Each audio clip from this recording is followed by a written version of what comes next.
আসসালামু আলাইকুম। শুরু করছি দ্য সাইলেন্ট ম্যানর তৃতীয় খণ্ড, পর্ব ৬১। লেখিকা ডায়না ইমরোজ লাকি। মায়া ও তৃষ্ণা অচেনা বাঁশিওয়ালার নিকট পৌঁছাতে চাইল। তৃষ্ণা ভয় পেল শেয়াল এর তীর্যক ডাক ভেসে আসাতে। সে সামনে আগে এগোল না, মায়াকে যেতে বলল আগে। মায়া সাহস করে আগে এগোতে চাইল, কিন্তু তার ইচ্ছা বৃথা গেল। শিমুল গাছের দিকে পা বাড়াতেই পেছন থেকে ধাপ করে তার হাতটি কেউ ধরে নিল। মায়া একজোড়া ভয়ার্ত চোখ নিয়ে থমকে গেল। তৃষ্ণা ও সে একসাথে পেছন ঘুরল। মীর তার হাতটি ধরেছে। মায়া ক্ষুদ্র চোখে তার দিকে তাকাল। মীর মায়াকে অতিক্রম করে তার পেছনের দিকে দেখল। ঘোলাটে অন্ধকার, তার মাঝে মৃদু চাঁদের আলো ব্যতীত কিছুই নেই, যা এই মাঝরাতে দুটো মেয়েকে ঘরের বাইরে বের করে গহীন পথে আগমন করাতে বাধ্য করতে পারে। মীর দূর পথ থেকে চোখ সরিয়ে নিল। মায়ের হাতটি ধরা ছিল শক্ত করে। ছেড়ে দিল। হাতটি লাল হয়ে গেল। মায়া ও তৃষ্ণা নত দৃষ্টিতে মীরকে পর্যবেক্ষণ করে। মীর বলল, এত রাতে তোমরা বাইরে কেন? প্রশ্ন করে মীর দুজনের দিকে তাকাল। তৃষ্ণা কিছুই বলল না।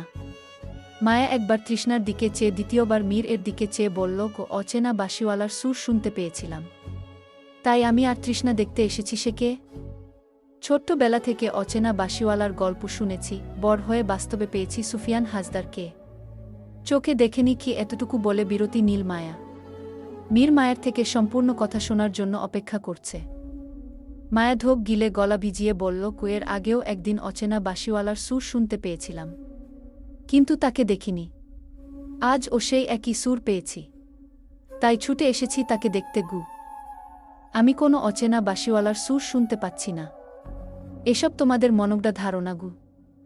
মায়া ও তৃষ্ণা সজাগ হল যেন হঠাৎ। সত্যিই এখন কোনো বাঁশির সুর ভেসে আসছে না। মায়া ব্যাকুল হয়ে চারদিকে তাকাল। না সুর আসছে, না গাছের নিচে কেউ বসে আছে। মীর কোমল কণ্ঠে বলল, শোনো মেয়ে, হুটহাট করে ঘর থেকে বের হবে না।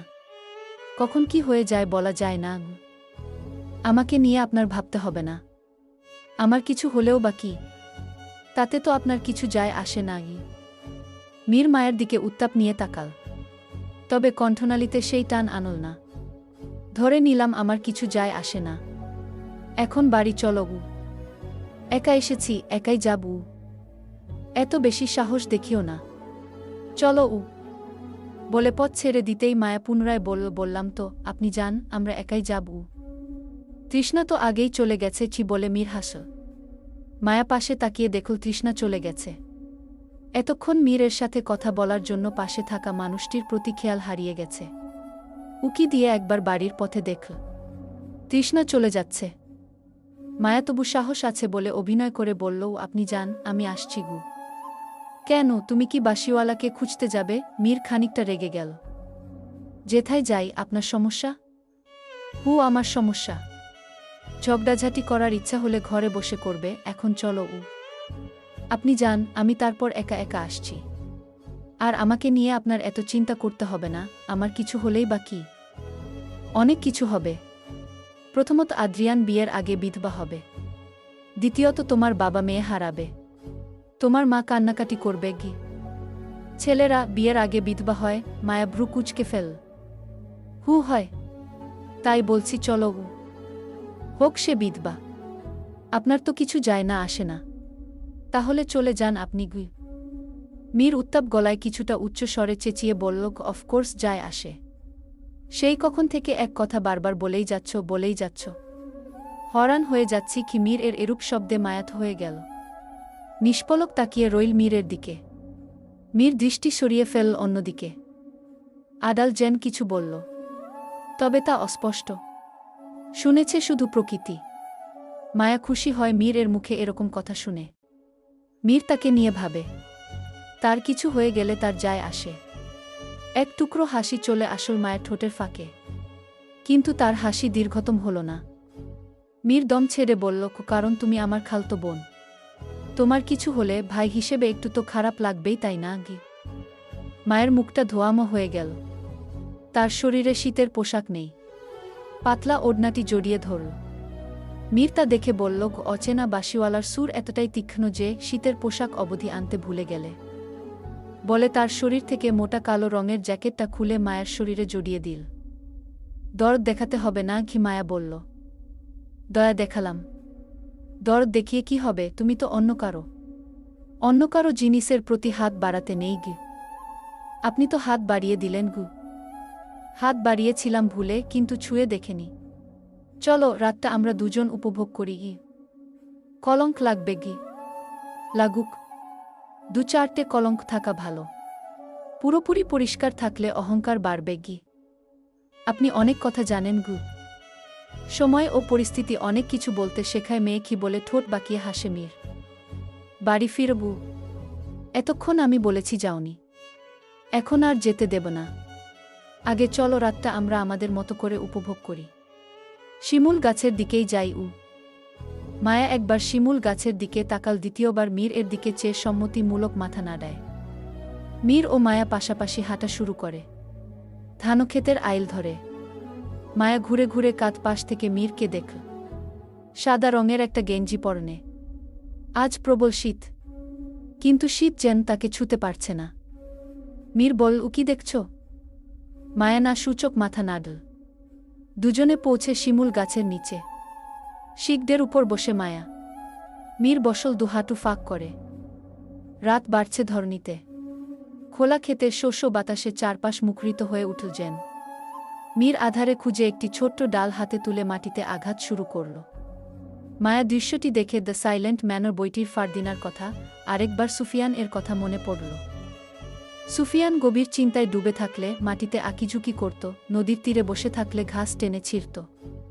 বেশ মিল পেল মায়া। আপনাকে সুফিয়ান হাজদার এর মতো লাগছে কি? মায়া বল মীরের চোখের দিকে তাকিয়ে। মীর হাত থামিয়ে জবাব দিল, সুফিয়ান হাজদার এর মতো ভাগ্য না হোক হলে কি? মীর গভীর শ্বাস ফেলে বলল, সুফিয়ান হাজদার যতটা কঠিন জীবন পাঠ করেছে এরকম কেউ বোধহয় কোনোদিন করেনি। নিজের বোন সহ পুরো গ্রামবাসীদের বাঁচাতে নিজের প্রিয় মানুষটিকে নিজ হাতে হত্যা করল, এরপর নিজেই মরল। আমি মরতে ভয় পাই না, কিন্তু নিজের চোখের সামনে প্রিয় মানুষটির কিছু হোক তা চাই না। সহ্য করতে পারব না। খোদার কাছে ফরিয়াদ, আমার প্রিয় মানুষটির কিছু হওয়ার আগেও যেন আমাকে দুনিয়া থেকে নিয়ে যান গু। খুব ভালোবাসেন তাকে, তাই না গি? নিজের থেকেও বেশি। আপনার কাছে প্রেম ভালোবাসা মানে কি? প্রেম হল সৌন্দর্য ও সত্যের দিকে আত্মার যাত্রা। শারীরিক আকর্ষণ দিয়ে প্রেম শুরু হলেও প্রকৃত প্রেম মানুষকে জ্ঞান, নৈতিকতা ও আত্মিক উৎকর্ষের দিকে নিয়ে যায় গু। এতটুকুতেই সীমাবদ্ধ। মীর হেসে দূর কুয়াশার দিকে চোখ ফেলে বলল, প্রেমের ব্যাখ্যা দেয়া যায় না সংক্ষেপে। প্রেম থাকে জীবন জুড়ে। প্রেম মানুষকে শূন্য থেকে পূর্ণ করে, প্রেম মানুষকে ধ্বংস করে। কি আপনার জীবনের মোহিনী প্রথম ভালোবাসা? নাকি তার আগেও কেউ ছিল? ছিল একজন। তাকে আজও ভালোবাসি। যাকে দিয়ে ভালোবাসার সূচনা তৈরি হয় তাকে কি কখনো ভোলা যায়? কে সে? মায়া অধীর আগ্রহে জিজ্ঞেস করল। বলবো। আজ নয়, অন্য একদিন। আজ নয় কেন? প্রতিটি জিনিসের উপযুক্ত সময় দরকার। প্রতিটি সত্যর নিখুঁত সময় সৃষ্টি করে নিতে হয়।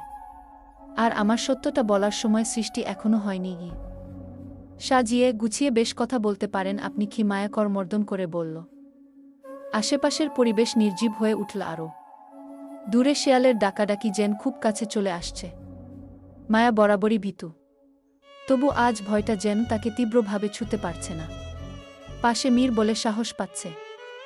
আবার ভাবে গ্রামে অনেক কৃষক আছে, রাত হলে ধান দেখতে বের হয়।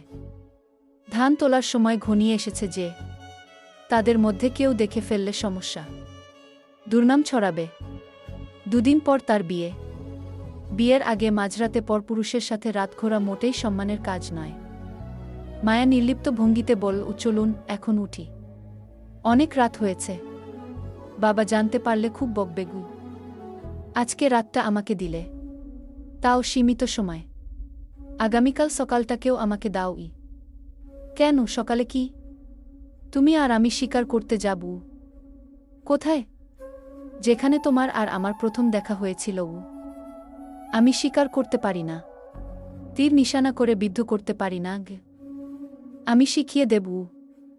মায়া প্রথম সেকেন্ড কয়েক কিছু ভাবল, এরপর জবাব দিল, দেবগু। পরদিন সকালে মায়া খুব দ্রুত ঘুম থেকে উঠে তৈরি হয়ে নিয়ে মীরের সাথে শিকার করতে বের হওয়ার জন্য।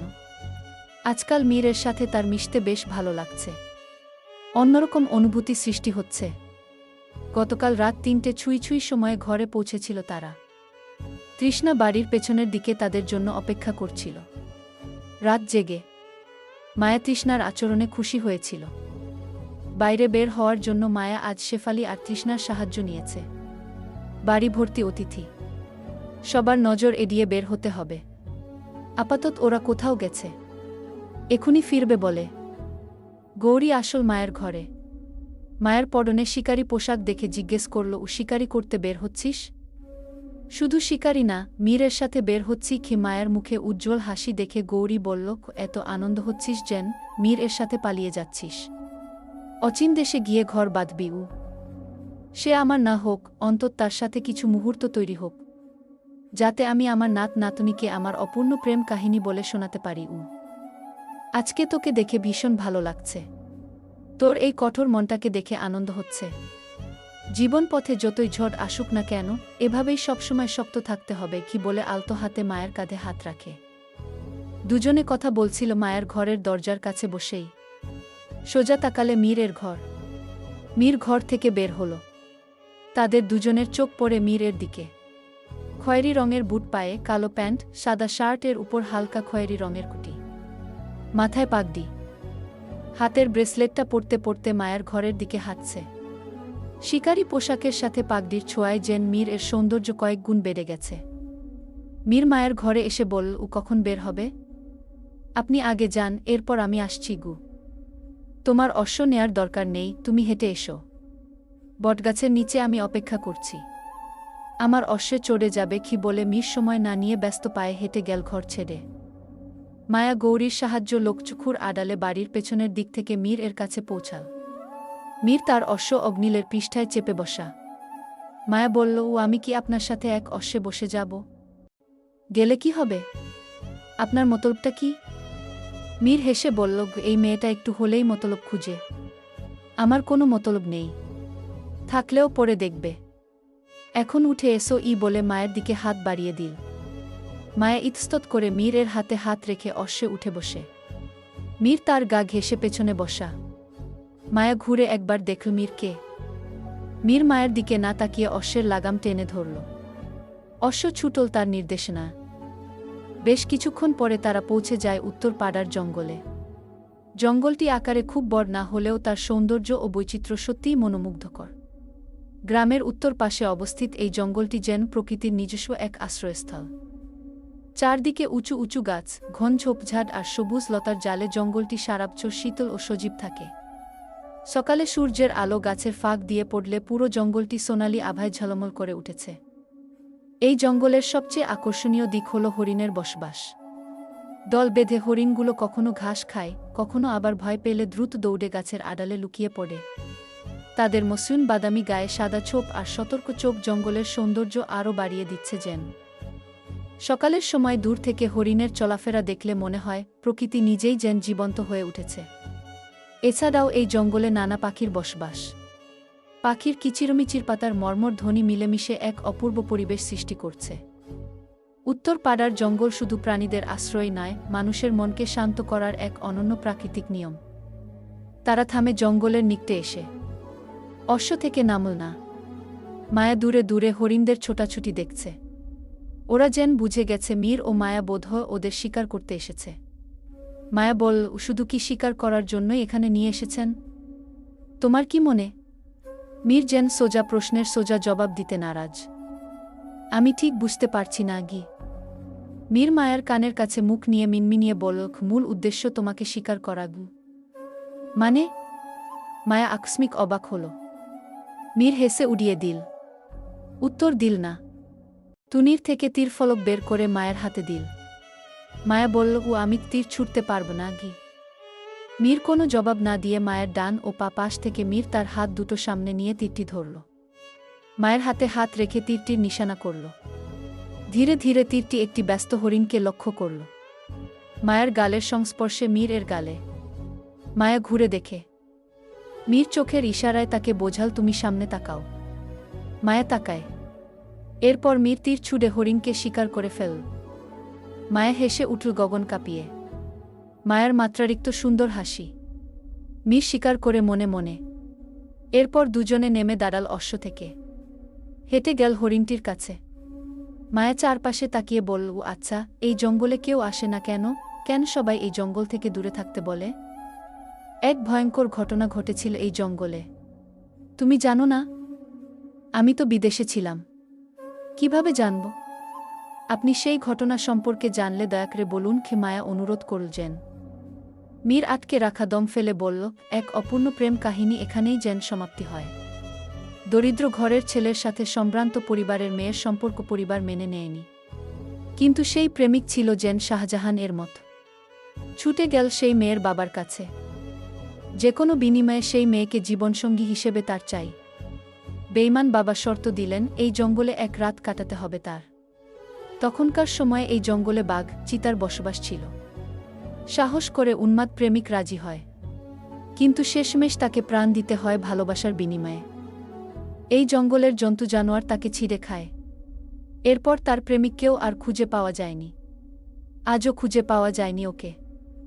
মীর কথাটা শেষ করতে না করতেই একটা তীরফলক এসে তার বা হাত ছুঁয়ে বেরিয়ে গেল। মীর শব্দে হঠাৎ আঘাতে আটকে উঠল। পরবর্তী পর্ব মানেই আগামী পর্ব। আগামী তো কত পর্বই আসবে, চমক থাকবে। অপেক্ষা করো। উপন্যাসটি শেষ পর্যায়ে।